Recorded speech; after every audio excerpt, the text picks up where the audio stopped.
Hello दोस्तों, BPSC previous year question solve में आपका स्वागत है। आइए पहला क्वेश्चन देखते हैं। बिहार के किस जिले में गंगा नदी सबसे लंबी है? बिहार के किस जिले में गंगा नदी सबसे लंबी? यहाँ पे गंगा नदी की चर्चा हुई है, तो सबसे पहले ये समझेंगे कि गंगा नदी की लंबाई सबसे कितना है। तो गंगा नदी की लंबाई 2525 किलोमीटर है। कितना है? कुल लंबाई 2525। इसमें पूछा गया है बिहार के किस जिले में गंगा नदी का सबसे लंबी है। तो बिहार के पटना जिला में, किसमें? पटना जिला में सबसे लंबा बता है। कितना किलोमीटर? 99 किलोमीटर। अच्छा, इसमें एक तो और पूछा है, टोटल बिहार में कितना किलोमीटर गंगा नदी बहता है? तो टोटल 445। कितना? 445 किलोमीटर बिहार से गंगा नदी बहती है। अच्छा, गंगा नदी प्रवेश कहाँ करती है? तो गंगा नदी प्रवेश बक्सर के चौसा नामक स्थान में प्रवेश करता है। कहाँ पे? बक्सर के चौसा नामक। अच्छा, चौसा किसके लिए प्रसिद्ध है मालूम है ना? चौसा का युद्ध हुआ था कितना हुआ था? 1539 में। कब हुआ था? 1539 में। किसके किसके बीच हुआ था? तो हुमायूं और शेरशाह सूरी के बीच। किसके बीच? शेरशाह सूरी के बीच। जीता कौन था? शेरशाह सूरी जीता था और हुमायूं हार गया था। अच्छा, एक क्वेश्चन और पूछता है, जो गंगा नदी बिहार में कितने जिले से होकर बहता है? तो बिहार में कितने जिलों से? 12 जिला से। कितना जिला से? 12 जिला से गंगा नदी बिहार में बहता है। तो 12 जिला कौन कौन सा है? तो 12 जिला है भोजपुर, बक्सर, सारण, पटना, वैशाली, समस्तीपुर, बेगूसराय, मुंगेर, खगड़िया, लखीसराय, भागलपुर और अंततः कटिहार होते हुए झारखंड में प्रवेश कर जाती है।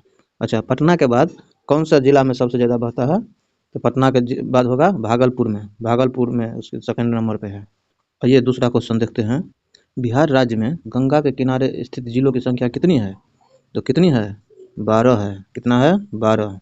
12 जिला कौन कौन सा है? तो बक्सर, भोजपुर, सारण, पटना, वैशाली, समस्तीपुर, बेगूसराय, मुंगेर, खगड़िया, लखीसराय, भागलपुर और कटिहार। आइए नेक्स्ट क्वेश्चन देखते हैं। निम्नलिखित झीलों में से कौन सी बिहार में स्थित है? अनुपम झील, सांभर झील, सुखना झील और कामा झील। इनमें से कौन से बिहार में झील है? तो कौन सा झील बिहार में स्थित है? तो बिहार में अनुपम झील स्थित है। कौन सा झील? अनुपम झील। और सुखना झील कहाँ है? तो सुखना झील ये राजस्थान का झील है। नहीं, सांभर झील है राजस्थान का, और सुखना है चंडीगढ़ का। कहाँ? चंडीगढ़ का है। अच्छा, अनुपम झील है कहाँ पे? बिहार में किस स्थान पे है अनुपम झील? तो अनुपम झील बिहार के कैमूर वन्य जीव अभ्यारण्य की सीमा में है। कहाँ पे? कैमूर वन्य जीव अभ्यारण्य जो है उसके सीमा में है। अच्छा, बिहार में सबसे बड़ा वन्य जीव अभ्यारण्य कौन सा है? तो सबसे बड़ा वन्य जीव अभ्यारण्य कैमूर वन्य जीव अभ्यारण्य है। उसी कैमूर वन्य जीव अभ्यारण्य के तहत सुखना झील है। आइए नेक्स्ट क्वेश्चन देखते हैं। बिहार का प्रथम रामरस क्षेत्र कहाँ स्थित है? बिहार का प्रथम रामरस क्षेत्र कहाँ स्थित है? बेगूसराय, भागलपुर, बांका, भोजपुर। तो कहाँ है बिहार का सबसे पहला? तो सबसे पहला है कांवर झील, बेगूसराय। कहाँ पे?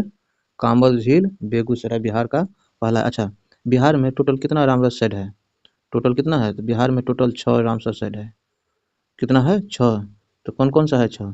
एक तो हो गया कांवर झील बेगूसराय, दूसरा हो गया नागी नकटी अभ्यारण्य जो जमुई में है। एक नागी अलग है, नकटी अलग है। और चौथा है गोगाबिल झील कहाँ है? कटिहार में। और पांचवा है उदयपुर झील। कौन है? उदयपुर झील, वो है पश्चिमी चंपारण में। कहाँ? पश्चिमी चंपारण में।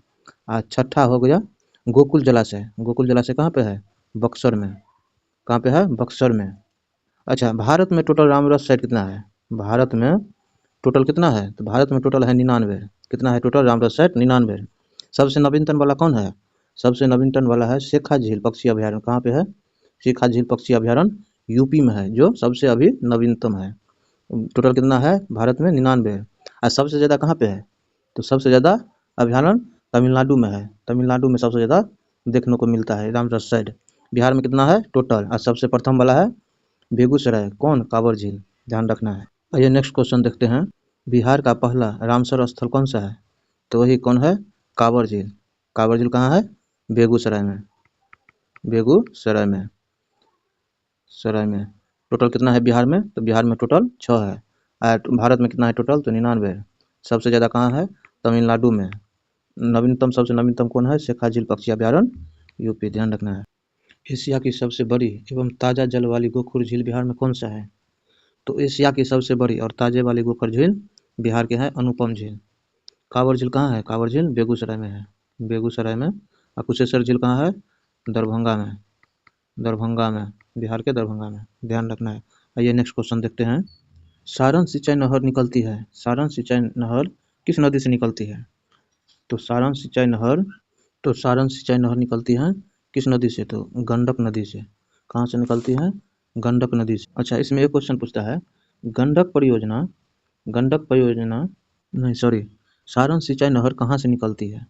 सारण सिंचाई नहर कहाँ से निकलती है? तो सारण सिंचाई नहर गंडक परियोजना के अंतर्गत गंडक नदी पर त्रिवेणी घाट के पास एक लंबा बैरेज बनाया गया है, वहीं से सारण सिंचाई नहर निकलता है, ध्यान रखना है। आइए नेक्स्ट क्वेश्चन देखते हैं। निम्नलिखित नहर प्रणालियों में किससे किससे बिहार के क्षेत्र में सिंचाई होती है? निम्नलिखित नहर प्रणालियों में किससे बिहार के क्षेत्र में सिंचाई होती है? ऊपरी गंगा नहर, त्रिवेणी नहर, शारदा नहर, यमुना नहर। तो बिहार में जो अधिकांश सिंचाई होती है वो त्रिवेणी नहर से होती है। किससे होती है? त्रिवेणी नहर से, जो गंडक परियोजना से निकाला गया है। और कहाँ पे निकलता है? तो निकलता है पश्चिमी चंपारण से। आइए नेक्स्ट क्वेश्चन देखते हैं।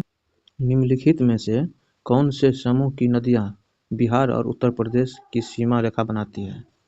तो कमला, सोन, बागमती, बूढ़ी गंडक, कोसी गंगा, कर्मनाशा, गंडक, घाघरा, उत्तरी कोयल, अजय और पुनपुन। तो कौन सा जोड़ा जो है नदियाँ बिहार और उत्तर प्रदेश की सीमा बनाता है? तो कर्मनाशा, गंडक और घाघरा बिहार और उत्तर प्रदेश को सीमा बनाती है। कौन कौन? कर्मनाशा, गंडक और घाघरा। अच्छा, एक क्वेश्चन और पूछता है, कर्मनाशा नदी गंगा में कहाँ मिलती है? गंडक नदी गंगा में कहाँ मिलती है? और घाघरा नदी गंगा में। बहुत क्वेश्चन पूछता है। तो कर्मनाशा नदी बक्सर के चौसा नामक स्थान पे, कौन चौसा? वही चौसा जहाँ पे बिहार में प्रवेश करती है गंगा नदी। तो कर्मनाशा जो है बक्सर के चौसा नामक स्थान पे गंगा में मिलती है। और गंडक नदी, गंडक नदी बड़ेराज घाट के निकट सारण जिला में, कहाँ पे? बड़ेराज घाट के निकट सारण जिला में गंगा नदी से मिलती है। कौन सी नदी? गंडक नदी। और घाघरा नदी कहाँ पे मिलती है? तो घाघरा नदी सारण जिला के रेविलगंज, कहाँ पे? रेविलगंज नामक स्थान पे गंगा नदी में मिलती है, ध्यान रखना है। अच्छा, ये जो है गंडक नदी, गंडक नदी नेपाल के हिमालय से निकलती है, वो ध्यान रखना है। आइए नेक्स्ट क्वेश्चन देखते हैं। गंडक नदी का दूसरा नाम क्या है? पुनपुन नदी, बूढ़ी गंडक नदी, महानंदा नदी, नारायणी नदी। गंडक नदी का दूसरा नाम है नारायणी नदी। और इसे एक और नाम से जाना जाता है, कौन नाम से? शालिग्रामी नदी से, शालिग्रामी नदी से भी इसको जानते हैं। आइए नेक्स्ट क्वेश्चन देखते हैं। बिहार की भूमि निम्नलिखित में से किस नदी प्रणाली से अववाहित है? महानदी, गंगा नदी, गोदावरी, यमुना। तो बिहार की भूमि गंगा नदी प्रणाली से अपवाहित है, जो गंगा नदी बिहार के दो भागों में बांटती है, उत्तरी बिहार और दक्षिणी बिहार। आज की सीरीज में इतना ही क्वेश्चन था, और नेक्स्ट वीडियो में फिर मिलेंगे। अच्छा लगा तो सब्सक्राइब कीजिए, लाइक कीजिए और शेयर भी कीजिए। धन्यवाद।